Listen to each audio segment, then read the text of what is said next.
Que a paz e a graça de Deus seja com cada um de nós. Mais uma vez estamos aqui para a análise da nossa lição da Escola Sabatina, que não é outra coisa senão o estudo da Palavra de Deus através de perguntas e respostas. Hoje o título da nossa lição é Conflito no Templo. Mas antes de analisar a lição, vamos fazer uma oração para pedir a sabedoria de Deus.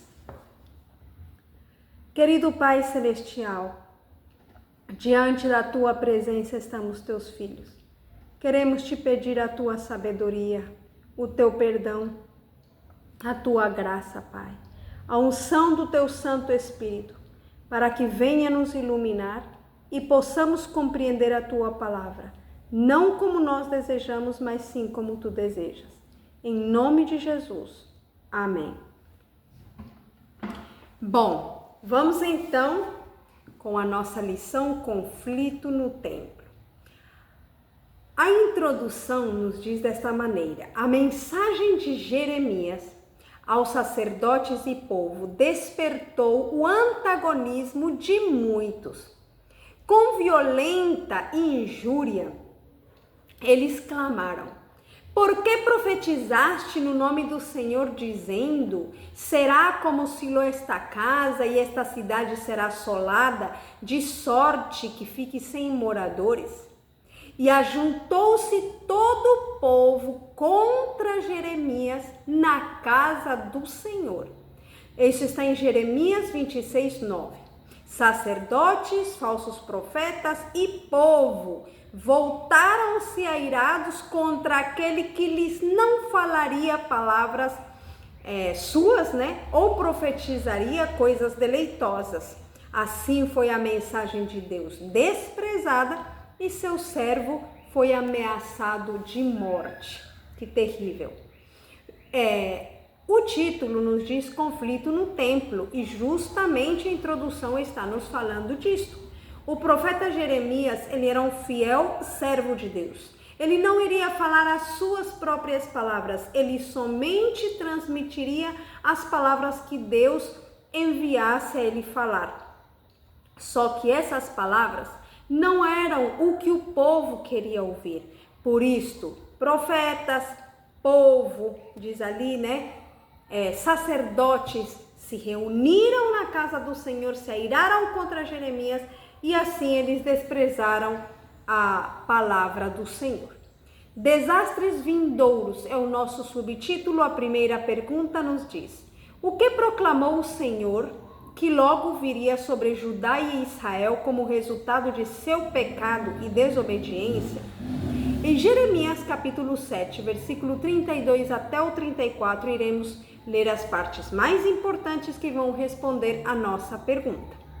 Portanto, eis que vem dias, diz o Senhor, em que nunca se chamará mais Tofete, nem vale do filho de Inom, mas o vale da matança. E enterrarão em Tofete, por não haver outro lugar. E os cadáveres deste povo servirão de pasto às aves dos céus e aos animais da terra, e ninguém os espantará. E farei cessar das cidades de Judá e das ruas de Jerusalém a voz de regozijo e a voz de alegria, e a voz de esposo e a voz de esposa, porque a terra se tornará em desolação. Então, o que proclamou o Senhor que logo viria sobre Judá e Israel como resultado de seu pecado e desobediência? Como diz o nosso subtítulo, viriam desastres, porque ali diz que aquele lugar já nem se chamaria mais Tofete, nem Vale do Filho de Inom, mas seria chamado Vale da Matança. E ali diz que os cadáveres desse povo estariam espalhados, os animais estariam ali comendo os cadáveres e ninguém os espantaria. Que terrível mensagem é esta! E aí diz que faria cessar das ruas de Judá e de Jerusalém a voz de regozijo, não haveria mais voz de alegria, não haveria voz de esposo, voz de esposa, ou seja, nada de bom haveria ali. Por isso, o nosso parágrafo que está no livro de Profetas e Reis, página 216, nos diz também da seguinte maneira: castigos cada vez mais severos seriam infligidos à nação rebelde, até que afinal toda a terra se tornasse uma desolação. Jerusalém seria devastada e queimada com fogo. O templo que Salomão construíra seria destruído e o reino de Judá cairia, jamais voltando a ocupar sua anterior posição entre as nações da terra. Castigos cada vez mais severos cairiam. Por quê? Porque a nação estava rebelde. Que lição nós podemos aprender disto? Não sejamos rebeldes à palavra do Senhor. Enquanto ainda é tempo, busquemos ao Senhor para que não venham mensagens também tão duras como estas. Se nós vivemos em pecado, estas mensagens também são para nós. São advertências para nós, para não fazer como o povo de Israel e não também receber as mesmas consequências. Segunda pergunta: segundo o Senhor, que desastres em breve atingiriam Judá e Israel? A gente já viu algumas na primeira pergunta e agora vamos ver outras no livro de Jeremias, capítulo 9, versículo 10 e 11. Vamos ler as partes mais importantes que diz: sobre os montes levantarei choro e pranto, e sobre as pastagens do deserto lamentação, porque já estão queimados e ninguém há que passe por ali, nem ouça o mugido do gado. Olha ali, já desde as aves dos céus até os animais andam por aí vagueando e fugiram, e farei que de Jerusalém montões de pedras, morada de chacais, e da cidade de Judá farei uma assolação de sorte que não haja habitante. Terrível. Então, segundo o Senhor, que desastres em breve atingiriam Judá e Jerusalém? Haveria ali choro, pranto, Jerusalém seria montões de pedras, morada de chacais, das cidades de Judá seria feita uma assolação de sorte que não haveria ali habitante. Essas seriam os desastres que atingiriam Judá e Israel. Vamos ler o nosso parágrafo que está no livro de Profetas e Reis, página 213 e depois 221, que é muito interessante, nos diz: agora, pois, melhorai os vossos caminhos e as vossas ações, e ouvi a voz do Senhor vosso Deus, e arrepender-se-á o Senhor do mal que falou contra vós. O plano de Deus não é enviar mensageiros que lisonjeiem e adulem os pecadores. Ele não envia mensagens de paz para adormentar o não santificado em segurança carnal. Ao contrário, ele coloca pesado fardo sobre a consciência do praticante do mal e mortifica-lhe a alma com os aguilhões da convicção. Que interessante. Olha aqui. Então está dizendo aqui, o Senhor nos está dando uma palavra de esperança. Deu para o povo de Israel de antanho, de antes, e agora nos faz para nós também. Diz: agora melhorai os vossos caminhos e as vossas ações, e ouvi a voz do Senhor vosso Deus, e arrepender-se-á do mal que falou contra vós. Se nós temos estado em algum pecado, se estamos fazendo algo errado, arrependamo-nos, voltemo-nos para o Senhor, para que Ele se arrependa de enviar o mal sobre nós, para que Ele, no lugar de trazer maldições e desastre, que Ele possa trazer as suas bênçãos a cada um de nós, a cada uma das nossas famílias.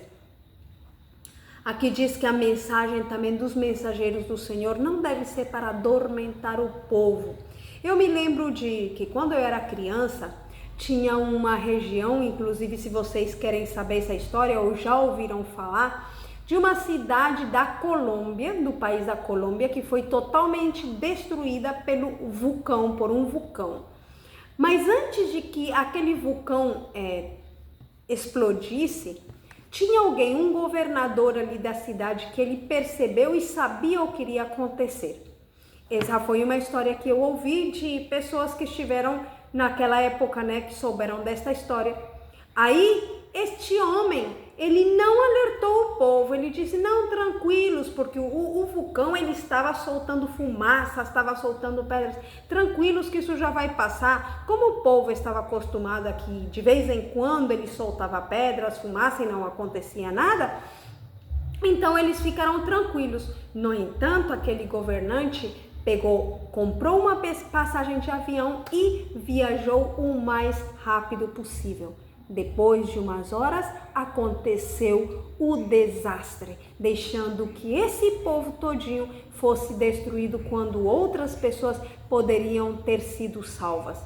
Queridos irmãos, às vezes nós também fazemos isso. Nós, às vezes, não queremos chamar ao pecado pecado. A gente sabe que as pessoas estão vivendo no erro. Ah, não, mas a decisão é dele. É verdade, a decisão é de cada um, mas Deus nos deixou para que nós também possamos com amor alertar, assim como fez Jeremias, voltemo-nos a Deus, afastemo-nos de todo tipo de pecado, não façamos como este governador, que ele simplesmente se afastou do mal e deixou os outros perecer. No entanto, neste caso, o Senhor não vai deixar também livre aquele que não adverte os outros e que deixa os outros perecer. Deus colocou os seus filhos neste mundo como uma luz e o pecado deve ser chamado de pecado. Não devemos dar mensagens para o povo se adormecer, como diz aqui,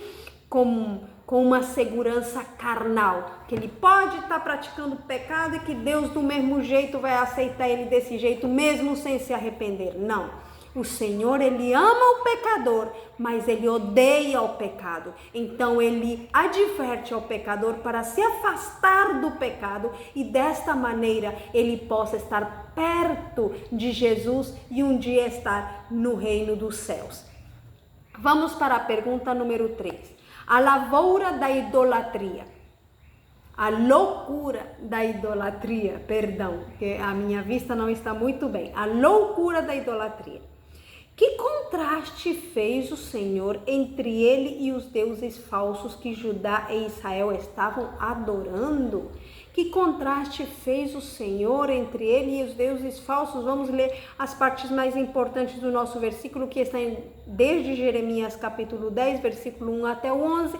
Eu vou ler aqui uma partezinha que diz: porque os estatutos dos povos são vaidade, pois corta-se do bosque um madeiro, obra das mãos do artífice, com machado, com prata e com ouro o enfeitam, com pregos e com martelos o firmam para que não se mova. São como espantalho no pepinal e não podem falar, necessitam de ser levados nos ombros, porquanto não podem andar. Não tenhais temor deles, pois não podem fazer o mal, nem tampouco têm poder de fazer o bem. E logo disse uma partezinha que diz ali: quem não temeria a ti, ó Rei das Nações? Pois isso te compete a ti, porquanto entre todos os sábios das nações e em todo o seu reino não há semelhante a ti. Pois juntamente todos se embruteceram e vieram a enlouquecer. Ensino de vaidades é o madeiro, trazem prata batida de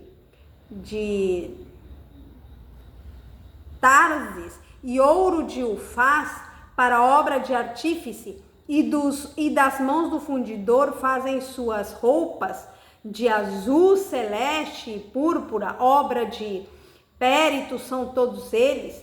Porém, o Senhor Deus é a verdade. Ele mesmo é o Deus vivo e o Rei eterno.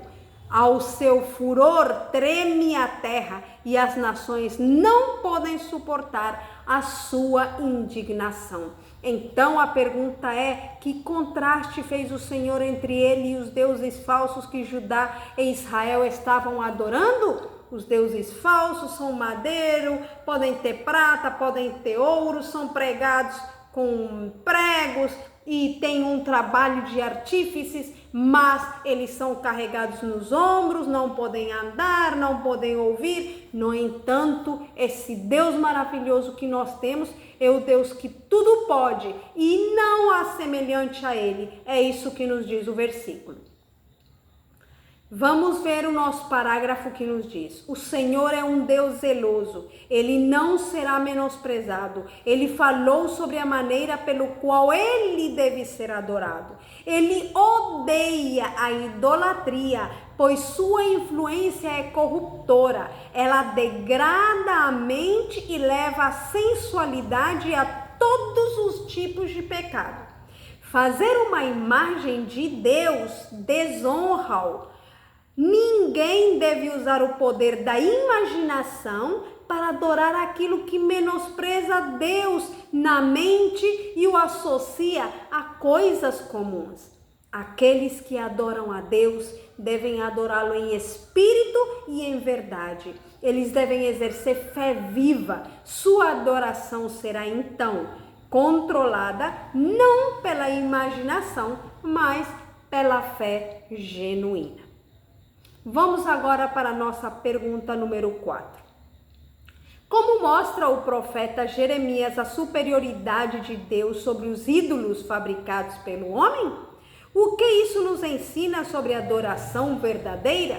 Esta, na verdade, está um pouco parecida com a nossa pergunta 3, mas vamos ler algumas partes do versículo que se encontra em Jeremias capítulo 10, desde o versículo 12 até o versículo 15. Diz: Ele é aquele que fez a terra com o seu poder, que estabeleceu o mundo com a sua sabedoria e com a sua inteligência estendeu os céus. De quem está falando? Está falando do nosso Deus, do Deus verdadeiro. Continua dizendo sobre ele: fazendo ele soar a sua voz, logo há ruído de águas no céu, e faz subir os vapores à extremidade da terra, faz os relâmpagos juntamente com a chuva e faz sair o vento dos seus tesouros. Tudo isso é nosso Deus verdadeiro. Agora vamos ver os falsos. Diz: todo homem se embruteceu e não tem conhecimento, envergonha-se todo fundidor de imagem de escultura, porque sua imagem fundida mentira é, e não há espírito nelas. Vaidade são obras de enganos, no tempo do seu castigo virão a perecer. Então, novamente estamos vendo a comparação entre o Deus verdadeiro e os deuses falsos, os ídolos. Isso nos mostra ali, nós vimos a superioridade do nosso Deus, porque ele é criador dos céus, da terra e tudo, mas no entanto os outros deuses são criados, são imagens feitas pelas mãos dos homens. E o que isso nos ensina sobre a adoração verdadeira? Que a adoração verdadeira não depende de ídolos, não deve depender de imagens, mas sim depende da nosso raciocínio verdadeiro em pensar que Deus é Deus. É o nosso Criador, como dizia a nota da pergunta anterior, que nós devemos não irmos pela imaginação. Eu estou imaginando que Deus está por meio dessa imagem. Não, mas é aquela fé verdadeira que nos faz confiar no nosso Criador. O nosso parágrafo nos diz assim: embora em uma forma diferente, a idolatria existe no mundo cristão hoje, tão verdadeiramente quanto existia entre o antigo Israel nos dias de Elias. O Deus de muitos homens, assim chamados de sábios, filósofos, poetas, políticos, jornalistas, o Deus de círculos elegantes e da moda de muitas faculdades e universidades, até mesmo de algumas instituições teológicas, é pouco melhor do que Baal, o Deus Sol da Fenícia. Então, nem é porque não estejamos adorando imagens que as pessoas não estejam adorando deuses falsos. Os deuses de hoje muitas vezes são artistas da televisão, muitas vezes são jogos de futebol, de qualquer esporte, que muitas vezes as pessoas preferem aquilo em primeiro lugar do que a Deus. Pode ser também até coisas que aparentemente são boas, podem chegar a ser ídolos para nós quando as tomamos em primeiro lugar. Por exemplo, se nós, por ter trabalhado demais, por estar cansados demais, não vamos à igreja, porque nos demos muito mais tempo ao trabalho, e então estamos tão cansados para adorar a Deus, quer dizer que o trabalho está sendo o nosso Deus. Se eu prefiro mais ir todos os dias para a escola ou para a faculdade, mas no dia de sábado não vou para a igreja porque eu digo, não, estou muito cansado, já estive a semana inteira estudando e tal. Deus está ficando no último lugar, nesse caso na minha vida. Reflitamos o que está tomando o primeiro lugar na minha vida. Tudo aquilo que ocupe o primeiro lugar, tudo aquilo que faça eu desobedecer a Deus para eu ficar com aquilo, tudo isso são deuses, são ídolos que nos afastam de Deus. Então reflitamos e tomemos decisões. Afastemo-nos de tudo aquilo que nos afasta do Senhor. Aqui diz o nosso parágrafo de serviço cristão, página 171, assim: o tempo demanda maior eficiência e mais profunda consagração. Estou tão preocupada com esse assunto que clamo a Deus. Suscita e envia mensageiros possuídos do sentimento de responsabilidade, mensageiros em cujo coração tenha sido crucificada a idolatria do próprio eu, que jaz no fundamento de todo o pecado. Esse foi um pedido que a irmã White fazia para o Senhor e deve ser a nossa petição também. Invasão e exílio. Pergunta número 5. Como alertou o Senhor aqueles que se gloriavam em sua sabedoria, riqueza ou poder quando a invasão e o exílio de Judá se aproximavam? O que o profeta instou seu povo a fazer? Jeremias capítulo 9, versículo 23 até o 25 nos diz: assim diz o Senhor, não se glorie o sábio na sua sabedoria, nem se glorie o valente na sua valentia, não se glorie o rico nas suas riquezas, mas o que se gloriar, glorie-se nisto, em que me entenda e me conheça que eu sou o Senhor que faço beneficência, juízo e justiça na terra, porque dessas coisas me agrado, diz o Senhor. Então, como alertou o Senhor aqueles que se gloriavam em sua sabedoria, riqueza ou poder, quando a invasão e o exílio de Judá se aproximavam? Não se gloriem. Isso foi a alerta que o Senhor deu. Não se glorie o sábio por sua inteligência, não se glorie o rico na sua riqueza, mas alegre-se em me conhecer. O que o profeta instou seu povo a fazer? Justamente em conhecer ao nosso Deus, né? Aqui no nosso parágrafo, no livro de Profetas e Reis, diz assim: por boca de seus servos, ele predisse os perigos da desobediência, faz soar a nota de advertência e fielmente reprova o pecado. Seu povo desfruta prosperidade unicamente por sua misericórdia, graças ao vigilante cuidado de agentes escolhidos. Ele não pode sustentar e guardar um povo que rejeita seu conselho e despreza suas reprovações. Por algum tempo, ele pode conter seus juízos retributivos, mas não pode reter para sempre as suas mãos. Então, o outro conselho que o Senhor nos dá é que não desprezemos as suas advertências, as suas reprovações, porque nem sempre ele vai reter o castigo. Vai chegar um momento que já o limite chega e nós não sabemos quando é o limite, somente o Senhor o sabe. Por isso, tomemos a decisão todos os dias de buscar e servir ao nosso Deus. Apelo, pergunta número 6. Como demonstrou Jeremias, sua grande tristeza pelo sofrimento do povo? Que preocupação tinha ele por causa de suas ações? Jeremias 9:1 até o 3. Quem dera que a minha cabeça se tornasse em águas e os meus olhos numa fonte de lágrimas. Então choraria de dia e de noite os mortos da filha do meu povo.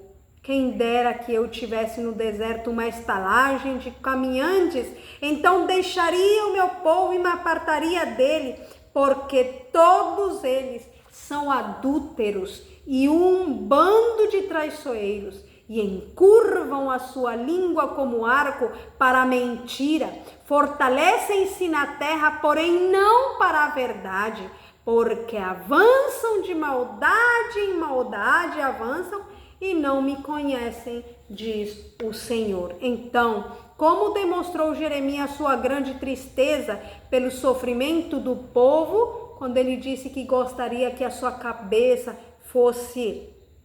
se tornasse em águas e os seus olhos, numa fonte de lágrimas. Assim ele demonstrou a sua grande tristeza pelo sofrimento do povo. E qual era a preocupação que tinha ele por causa das ações do povo? A preocupação dele que, como diz aqui, que eles eram só adúlteros. Diz ele, todos estes são adúlteros e um bando de traiçoeiros, e encurvam a sua língua como um arco para a mentira, fortalecem-se na terra não para a verdade, porque avançam de maldade em maldade, não me conhecem, diz o Senhor. Ele estava preocupado justamente por isso, porque no lugar do povo avançar na verdade, no conhecimento do Senhor, eles avançavam de maldade em maldade. Profetas e Reis, página 216, nos diz: quando o coração dos homens é abrandado e subjugado pela influência constrangedora do Espírito Santo, darão ouvidos ao conselho. Mas, quando viram as costas, a admoestação até que seus corações se tornem endurecidos, o Senhor lhes permite serem levados por outras influências. Recusando a verdade, aceitam a falsidade, a qual se torna um laço para a sua própria destruição. Não endureçamos então o nosso coração. Pergunta número 7. O que pediu Jeremias que Deus fizesse? Vamos ver aqui em Jeremias capítulo 9, versículo 12 até o 16, que diz: quem é o homem sábio que entenda isto? E a quem falou a boca do Senhor que o possa anunciar? Por que razão pereceu a terra e se queimou como o deserto, sem que ninguém passe por ela?